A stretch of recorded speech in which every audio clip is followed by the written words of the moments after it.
Focus on what you can control is a very powerful concept that I learned from Stoicism. So think about it. Your time and energy are limited. So if you spend them on the wrong things, then you have no time and energy left for doing the right things. For example, if you hate your job, instead of complaining about how much you hate your boss or how little they are paying you, you should spend that time and energy on finding better jobs or starting something else on the side to bring you more money.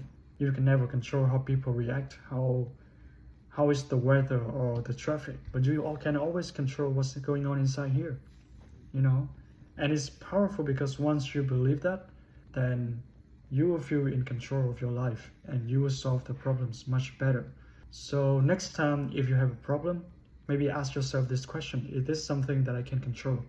If yes, then how can you improve the situation, or how can you solve the problems? And if it's not in your control, why should you care about it in the beginning? All right, that's it for today, and I'll see you tomorrow. Bye.